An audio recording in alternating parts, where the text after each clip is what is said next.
Hey guys, I'm really sorry. I don't know what's going on with the camera. I've cleaned the lenses, I promise. I don't know what this is. So I'm going to get a soft, ethereal, glowy look today, and hopefully I will figure it out tomorrow. It's really good to see you. Thank you so much for joining me again today. Today, I am going to be doing a reading from the standpoint of the antagonist, the bad guy. And just a warning here, the bad guy is really a bad guy. I know I've been a little behind on getting these updates out to you. I have no excuses. I'm just new at this and I don't have my whole scheduling thing all figured out yet. So I do apologize.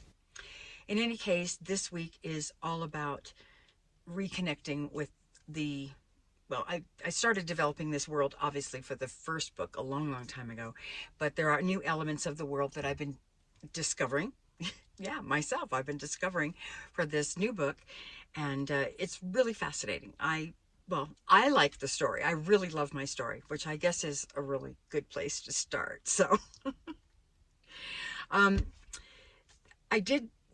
What do I want to say? So I did some really good plotting last year. As you can see, I use Scrivener for that. I highly recommend it.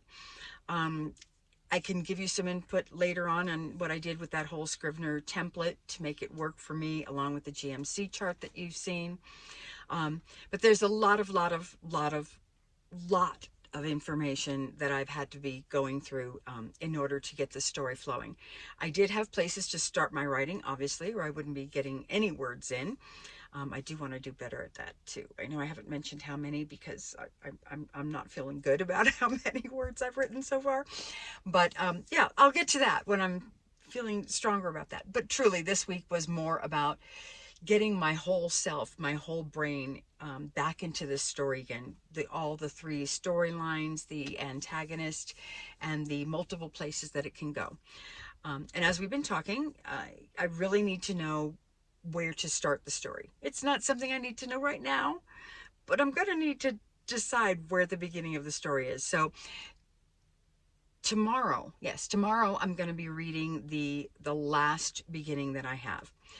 The reason the last one is switched here, I wanted to do the antagonist last, is because I couldn't find half of the beginning. Yes, I'm still looking for it. I know it exists.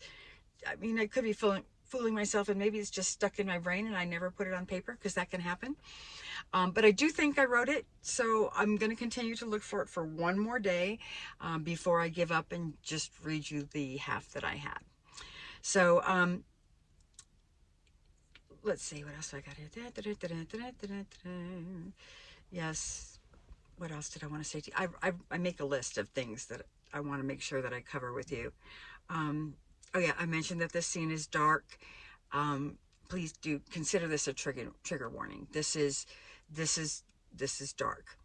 Um, and if I start to get into it and you realize where this might be going and you need to stop, please feel free. You can still vote in the poll. And one of the things that you can tell me is that you really don't want this scene to be first in the story.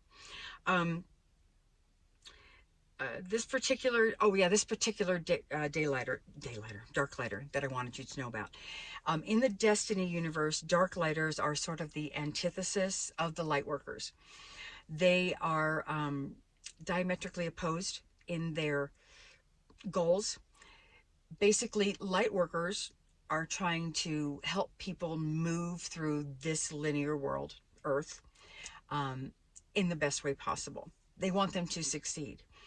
Darklighters, on the other hand, believe that the source intended this planet to be a place of suffering and learning, and everyone is supposed to be miserable. So so they kind of work towards the other ends. They're not real big on free will. As a matter of fact, they want pretty much to take free will out of the equation. And so that's the big good and evil battle that we're dealing with here. Now, within the Darklighters, there are different personalities, let's say. There are different souls that are Darklighters. And in this particular case, this reading that I'm about to do is a character that you will recognize from book 1, but I'm not going to tell you who that is because that would be a spoiler. And I don't want to spoil book one for you if you haven't already read it, because I really, really want you to buy it. That's the main reason. It's so selfish of me. I'm sorry. So I'm going to go ahead. I'm going to pull up the story now, and I'm going to read it to you. And this would be the third of the beginnings that I'm having trouble deciding which is the actual beginning of the story. And without further ado, I will put it up and read it to you. Thanks. Whoops. So, guess what didn't happen on time? Oh, yeah. You noticed that, did you? Okay. We got a little distracted, and by me, I'm me. It was me. It was all me. I got distracted. I got distracted with dog, and driving back to Colorado, and yeah. So I'm behind some more. Okay, that's right. We're just going to keep moving forward, and eventually I will get into the swing of this thing. So where did we leave off? We left off with, oh yeah, I was about to read you the story about the bad guy. Yeah, that story. So let's clean off the glasses. And oh, I did figure out what was wrong with the screen. Yeah, I cleaned the back lenses, but I was recording off the front lens. Lesson learned. All right, let's go ahead and get to the story now. The father-to-be paced the floor. He'd been through this before. The screams of childbirth coming from the next room were not new to him, but he blew out a breath in sympathetic frustration. He wished they could have given her something, anything, to stop the pain.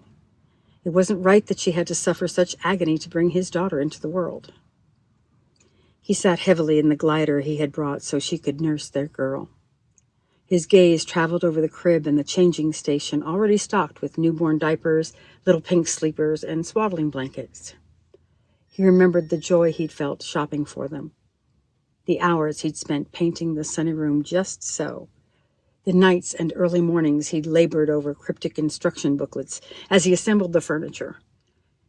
He couldn't afford the pricey ready-made stuff, but he did his best for his daughter. That was 4 years ago, and 4 times that he'd listened to the mother of his child screaming in agony. 4 times he'd wept as his child died in his arms. He ran long, artistic fingers through his jet-black hair, his normally luminous blue eyes dulled with worry in spite of the hope he refused to relinquish. He raised his eyes to the sunlight beginning to pour through the bars over the windows high in the room. Perhaps it was foolish to have put in the windows, but a healthy baby needed sunlight, and the bars would protect her. The screams came again through the nursery room door. How he wished they could have given her something for the pain. He hated knowing that she suffered. He simply didn't have the means to take away the pain. He consoled himself with the thought that holding his daughter in her arms would help the memory of childbirth fade away. He rose from the chair as another wail pierced the breaking morning. A child's cry. He wanted to rush into the delivery room, but past heartbreaks kept him rooted in place. He would wait until they brought the child to him. He crossed his arms and began to pace once more. What was taking so long? He was considering pounding on the door when it finally opened. An older man with the same piercing blue eyes entered that room with a small bundle. Here he is, son. The new father reached out to take the squirming newborn. He? There was only a trace of disappointment in his bemused face. A boy. Barely glancing at the old man, he walked softly to the glider and settled his son into the crook of his arm. How handsome you are, he whispered as he moved aside the blanket to get a better look at the precious little face. The infant stared up at him with wide, fearless eyes and burped a small smile. They say you can't even focus yet, he told him, but you see me, don't you? The baby kicked the blankets at the sound of his father's voice. He smiled as if there were a secret language they shared. Yes, you were supposed to be a girl, but I want you to know that I love you anyway. He traced a finger across the soft, smooth skin of his son's cheek. My own father wanted a girl so badly. But instead, he too got only boys. 2 boys, raised up with none of the love or affection every child deserves from his father. A frown flitted across his face, but he smoothed it.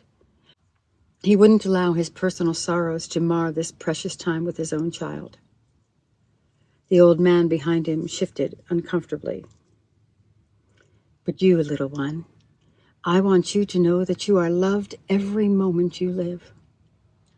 With infinite tenderness, he placed his hand over the child's nose and mouth and tucked him gently against his heart. You should have been a girl, but I love you. I love you. He continued to whisper to the boy until he was still and lifeless in his arms.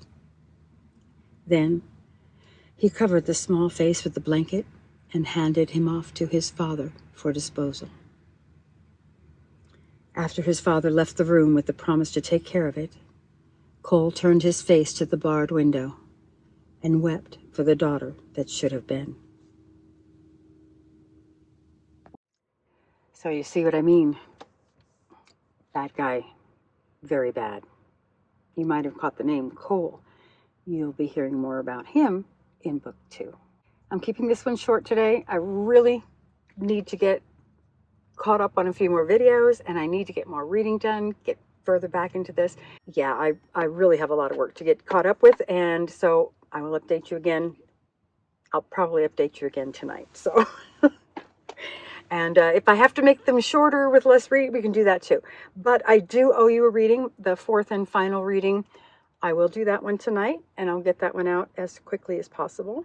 And if you are following along with this little Nov journey, which I'm doing so well with so far, I'm halfway through, and I've maybe done a quarter of the work. Make sure you like, subscribe, and come on back, because I'm gonna get these videos out daily sometime before the end of the month. I'm gonna learn how to do this. In the meantime, tomorrow is going to be the last of my 4 beginnings, and I will have a poll with that. And when I say tomorrow, I'm hoping that means tonight. My next video, how's that? My next video is going to be my 4th and final beginning and the poll. So I hope to see you then. So stay tuned, stay curious, and remember, fate may choose you, but you choose your destiny. See you tomorrow. Oh, my silly boy. Yes, Mommy, you're such a good boy. You're such a good boy. Yeah. You wanna go out? Wanna go outside? Wanna go outside? Wanna go for a walk? You wanna go for a walk outside? You wanna go for a walk outside? Outside, let's go outside.